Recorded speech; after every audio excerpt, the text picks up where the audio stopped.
Strait of Hormuz ప్రాముఖ్యతను అర్థం చేసుకోవాలి. మ్యాప్లో చూస్తే ఇది ఇరాన్ మరియు ఒమన్ దేశాల మధ్య ఉన్న ఒక చిన్న సముద్ర మార్గం. దీని వెడల్పు కేవలం 33 కిలోమీటర్లు మాత్రమే. కానీ ప్రపంచవ్యాప్తంగా అమ్ముడయ్యే చమురులో 30% నుంచి 35% ఇక్కడి నుంచే వెడుతుంది. సౌదీ అరేబియా, ఇరాక్, కువైట్ మరియు యుఏఈ వంటి దేశాలు తమ చమురుని ఈ మార్గం ద్వారానే ప్రపంచానికి పంపిస్తాయి. ఒకవేళ ఈ మార్గం గంటసేపు మూతపడితే ప్రపంచవ్యాప్తంగా పెట్రోల్ ధరలు ఆకాశాన్ని తాకుతాయి, ఆర్థిక వ్యవస్థలు కుప్పకూలుతాయి.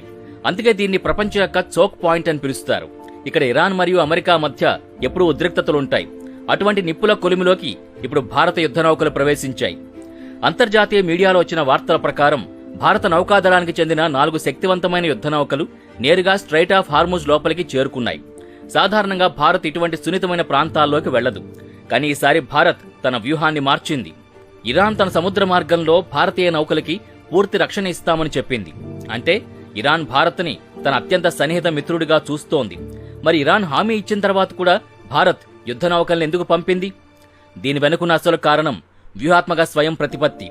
భారత్ ప్రపంచానికి ఒక సందేశం పంపింది. మా ఓడల్ని రక్షించుకోవడానికి మాకు ఎవరి హామీ అక్కర్లేదు, మాకు మేమే రక్షించుకోగల సమర్థులం. ఈ పరిణామాల మధ్య ఇరాన్ భారత్కి ఒక భారీ ఆఫర్ ఇచ్చింది. ప్రపంచం మొత్తం ఇంధన సంక్షోభంలో ఉన్నప్పుడు ఇరాన్ భారత్కి అదనపు చమురు మరియు గ్యాస్ సరఫరా చేస్తామని ప్రకటించింది. అది కూడా రాయితీ ధరలకిచ్చే అవకాశం ఉందని వార్తలొచ్చాయి. ఇది వినగానే వాషింగ్టన్లో డొనాల్డ్ ట్రంప్ ప్రభుత్వం ఉలిక్కిపడింది. ఎందుకంటే ఇరాన్పై అమెరికా అనేక ఆంక్షలు విధించింది. ఇరాన్ నుంచి ఎవరూ చమురు కొనకూడదని అమెరికా శాసిస్తోంది. కానీ భారత్ మాత్రం తన జాతీయ ప్రయోజనాల కోసం ఇరాన్తో చర్చలు జరుపుతోంది. దీనిపై ట్రంప్ స్పందిస్తూ భారత్ ఇరాన్ వైపు నిలబడితే అది అమెరికా ప్రయోజనాలకు విరుద్ధమవుతుందని హెచ్చరించారు. భారత నౌకాదళం ఇక్కడ ఉండడం కొత్తేమీ కాదు. 2019లో గల్ఫ్ ప్రాంతంలో ఓడలపై దాడులు జరిగినప్పుడు భారత్ ఆపరేషన్ సంకల్ప్ ప్రారంభించింది.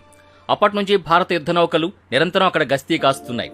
కానీ ఈసారి 4 యుద్ధ నౌకలు ఒకేసారి వెళ్లడం అనేది భారత్ తన బ్లూ వాటర్ నేవీ సామర్థ్యాన్ని నిరూపించుకోవడమే. ట్రంప్ హెచ్చరికల తర్వాత న్యూఢిల్లీ నుంచి వచ్చిన సమాధానం ప్రపంచాన్ని ఆశ్చర్యపరిచింది.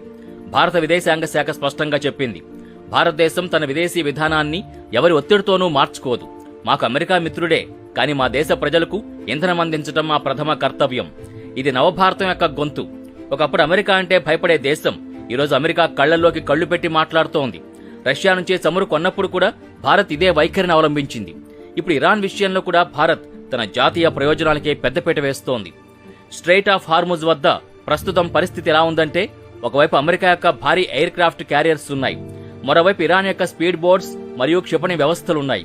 ఇద్దరి మధ్య భారత యుద్ధ నౌకలు ఒక భద్రతా కవచంలా ఉన్నాయి. భారతీయ చమురు ట్యాంకర్లు వెడుతున్నప్పుడు భారత నౌకాదళ